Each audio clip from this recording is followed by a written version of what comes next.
2024 International Costume.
Palakpakan dyan? Wala po bang hiyawan dyan? Wala po bang jojowain dyan? Your beautiful face and your gorgeous body will be then useless if there's an absence of functional brain and a good heart. But in this real world, never, ever let anyone put you down. Only those who are stronger and wiser will be then definitely called as survivor. Standing in front of you is a 26-year-old stunner who truly all the way from the biggest and largest barangay in our country today. Barangay 176, Bagong Silang, North Caloocan City. And whether you believe it or not, I am a certified registered nurse of the Republic of the Philippines. I am your Binibining Game Pilipinas 2016 Universe, your Miss Amazing Philippine Beauties 2016 Second Princess, and your 2024 one of the most outstanding citizens of Caloocan, a business owner of one of the most famous rental shops in North Caloocan, GRM Princess Gowns and Costumes Rental Shop. Hi, hello! Kamusta po kayo? My name is Binibining Princess Rivera. And so tonight, please do allow me to stand and carry the image of your one and only, considered as one of the most beautiful, sexiest, and wears the most angelic face in the Philippine showbiz industry. Mga ate, mga kuya, ako po ang babaeng huwag niyong pakawak-hawakan. Baka hindi niyo na mabitawan. Ang babae huwag niyong pakatingnan-tingnan. Baka hindi niyo na maiwasan. Inosente ang tingin, ngunit hayop ang dating. Bakit hindi po natin sabay-sabay palakpakan at bigyan ng hiyawan? Sapagkat ngayong gabi nito, ako po, si Binibining Christine Reyes. Christine Reyes? Hello. Christine Reyes na nag-iwan ng isang katagang. Kailanman po, hindi naging masama ang pagiging bakla sa paningin ng tao, lalong-lalo na sa paningin ng Diyos. Kung di po kami gagawa ng aming sariling ikasasama. So, Board of Judges, let the beauty and brain battle begin. Happy Fiesta!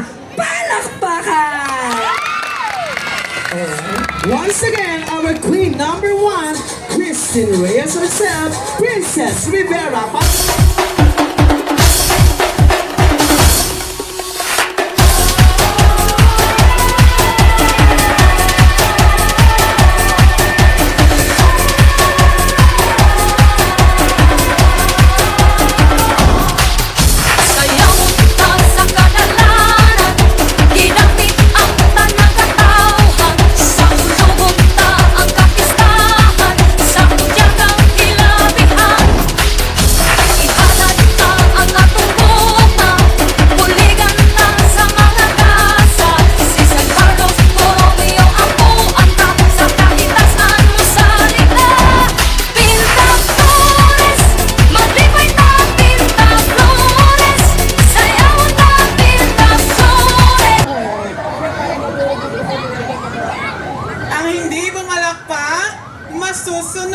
halaman ng bahay. Ang hindi pumalakpak at humiyaw, madadamay kapitbahay. Biro lamang po. Ladies, gentlemen, and in between, according to the 1987 Philippine Constitution, Article 3, Section 4 of the Bill of Rights, that no law shall be passed abridging the freedom of speech, freedom of the press, and most especially, the freedom of expression. That's why, judges, I am here standing in front of you, expressing the way I want to be. Barangay NBBN, Navotas City, this is KCE Serena.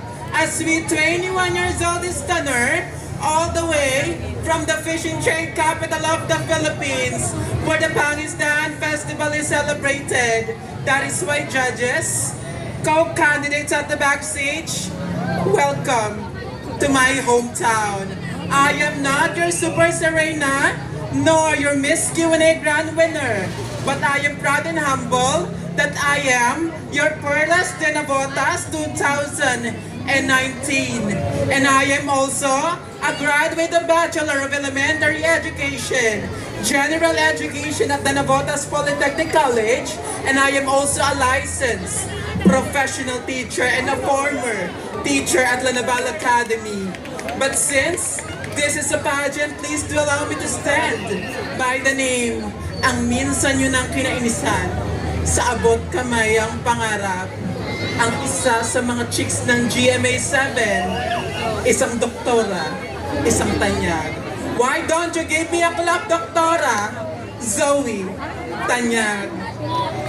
Mga kaibigan, at manonood, since this is a battle of the national costume, I always believe, judges, that the essence of a national costume, it is not about how big, it is not about how glamorous their national costume is, but it is on how you give life and justice to the national costume that you are wearing. That is why I am wearing a modern Tinalak Festival costume to pay tribute to the dream weavers of the South, Cotabato City. At ngayong gabi, ako po ay nag-iiwan ng isang paalala, lalong-lalo na sa mga kabataang bakla na nanonood ngayong gabi.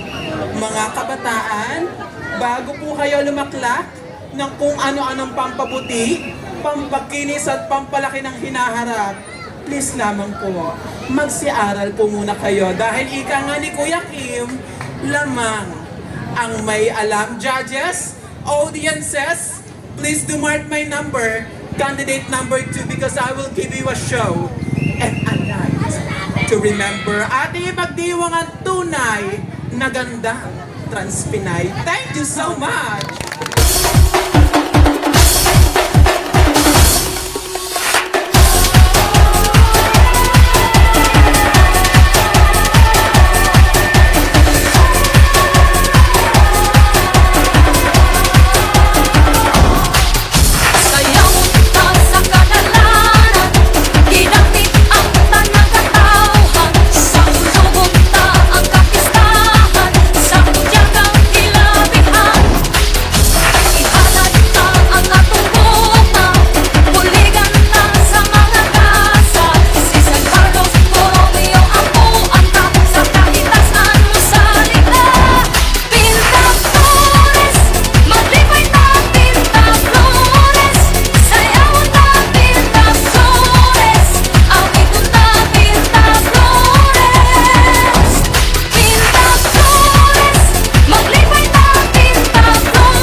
Maganda po ako, kaunta. Sexy po ako, kaunta. Palakpakan naman po kayo, kaunta. Dagdagan niyo pa po, kaunta. At hiyawan, kaunta. Salamat po, kaunti. The national costume that I'm wearing tonight is inspired by kataas-taas ang bukid ng Cordillera down to Navotas, Metro Manila to represent the indigenous people of Baguio City. And it's not about how big or elegant your costume is. It's how you give life to the costume that you are wearing. Ako po, si Summer Rijay, 18 years old, all the way hailing from the historic capital of the Philippines, General Trias, Cavite. And I am taking a Bachelor of Arts, major in journalism in one of the finest universities in Cavite State University. Estudyante sa umaga, kontesera sa gabi. But for tonight, please do allow me to stand by the name. Ang babaeng nag-iwan sa inyo ng kantang Marimar. Ako po si Marimar. Simple at mahirap, meron ding mga pangarap. The girl who captured the heart of Mr. Ding Dong Dantes. But di niyo po sabay-sabay palakpakan at hiyawan ang nag-iisang kawangis ni Miss Marian Rivera. Kahit i-check niyo pa.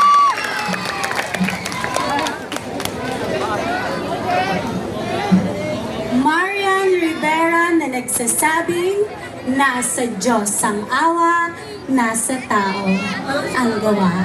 Magandang gabi po.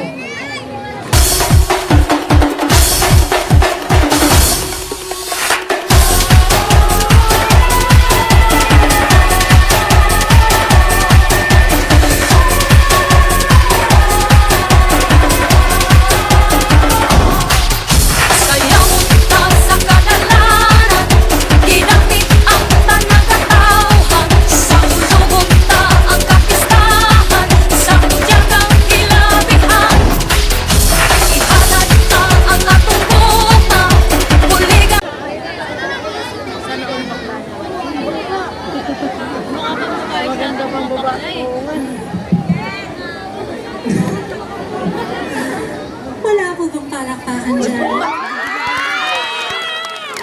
Wala po bang hiyawan dyan?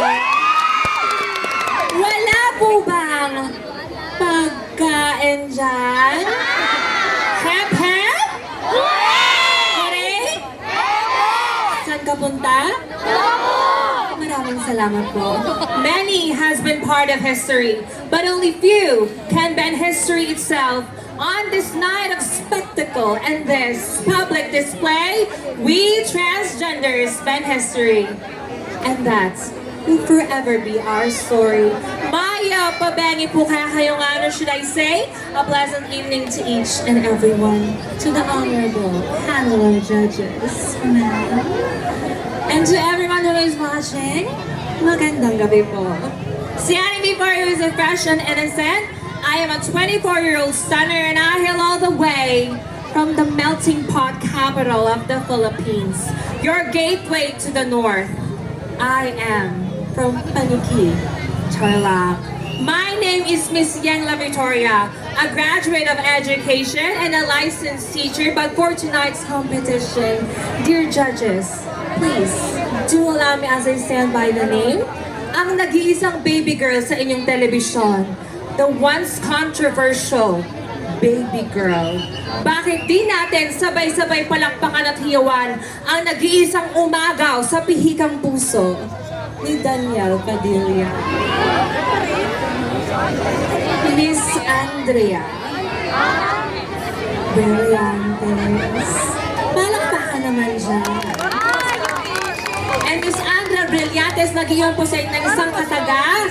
Pag ang nanay nyo ay ngumiti ng matamis, malamang sumahod sa 4 Pero pag si nanay palaging galit, sigurado natalo yun sa tongit. And honorable tonight, I am very proud to say that my costume is inspired by one of the most amazing places in the Philippines, the summer capital. The Lion's Gate, the Lion's Den, Baguio City. Thank you very much.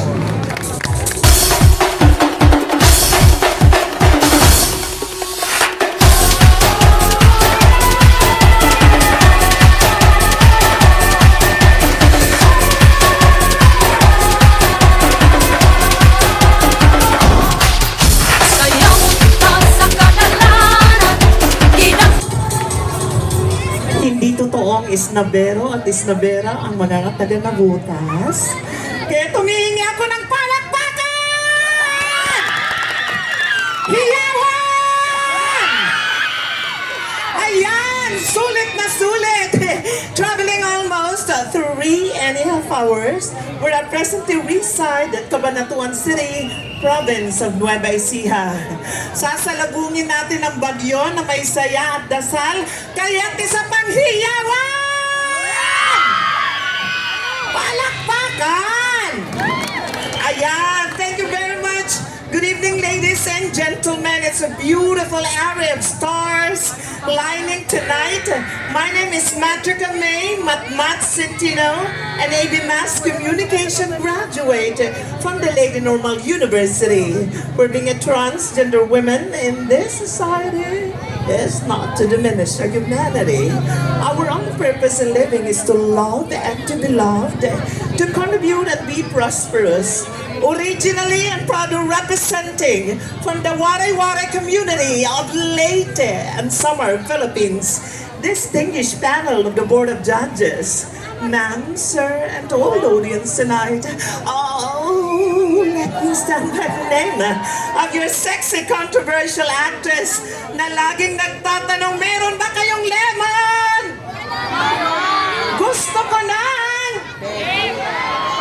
walwalan hanggang umaga. Maraming tanong pero ang tunay na reyna kailan may hindi pinangangalandakan at nagbibilang kung ilang beses ka nang naputungan ng corona.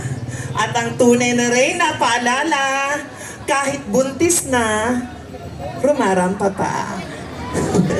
Kidding aside, ladies and gentlemen, malaki, mataba, bata, matanda, payat, anuman ang iyong itsura, ang tunay na patimpalak ng kagandahan, walang silbi at saysayan kung hindi ka man lang nakapagbigay ng ngiti at tatak sa madla. Muli po, let's just enjoy the night. Have a beautiful evening. Happy fiesta. And I.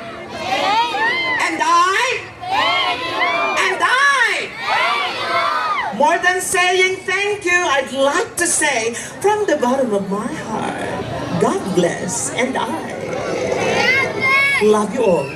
Thank you.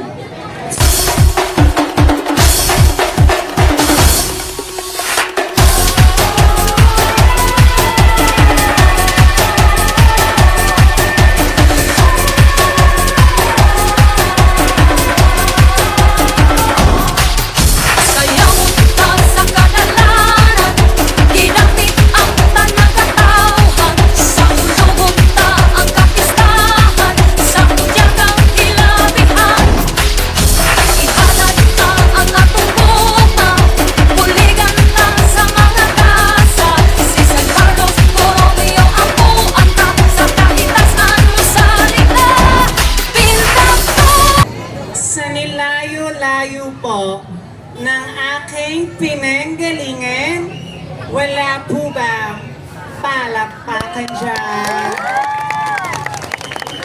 Wala rin po bang hiyawan dyan? Marami pong salamat. I always believe that the best thing to be accepted is just to be yourself. Good evening, ladies and gentlemen. Or should I say, magandang gabi po sa inyong lahat. A girl standing before you is a fresh and indeed innocent, just only 21 years old listener. And I am very proud and humble because I am your It Showtime Miss Q&A Season 3 Queen of the Multibex, first runner-up.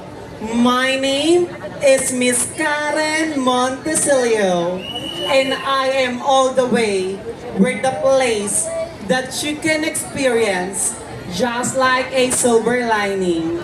Yes, I am all the way from Tondo, Manila. But tonight, since this is a beauty pageant, allow me to stand by the name of your one and only. I am the only girl who captured the heart of Mr. Ronnie Alonte. Opo, tama po kayong lahat. Ako po si Amy. At minsan si Baby. Sa Pira-Pirasong Paraiso, bakit hindi niyo po sabay-sabay subukang palakpakan at hiyawan ang nag-iisang kawangis ni Binibining Loisa Andario. And I always believe, si Biz, Amor, Amor. If you want to be loved, learn how to love. And if you want to be respected, learn how to respect. Judges, I am your candidate number 6. Mark my number because I will give you the best show and a night to remember. Thank you.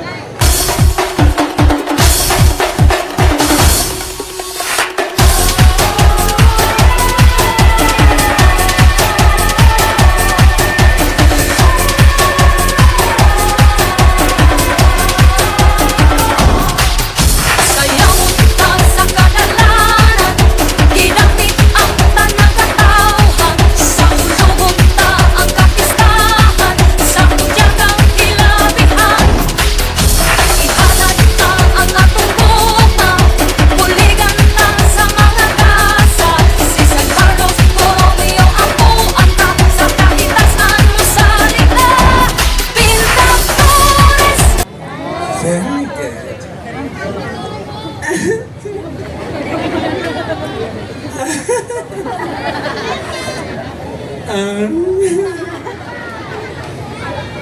I smell pizza. I want pizza. Natawa ako. Joke lang. I spend almost half of my life living in Baguio City. Pero, napagtanto ko na pusong Pinoy po pala ako. Hugs, sweet. All the way where the longest Lenten procession is celebrated, City of Baliwag Province of Bulacan. My name is Miss Yuki Ito, a 16-year-old stunner. O yan, dyan, buhay kayo. 17, 18, 19. Binibilang ko kailan yung audience. Okay? Okay. Anyway, let's not talk about age because tonight is a battle of beauty, talent, and brain. This costume was made by Miss Pristine de Guzman to pay tribute to our very own Pearl of the East. Perlas ng silanganan, hindi costume ng pangbanyaga, ngunit costume na ipinagmamalaki natin mga Pilipino. Kaya naman, simulan na natin ang laban dahil nasimulan ko na ang retokehan. GV lang po, bawal ang negative vibes, kaya naman, happy fiesta! Thank you!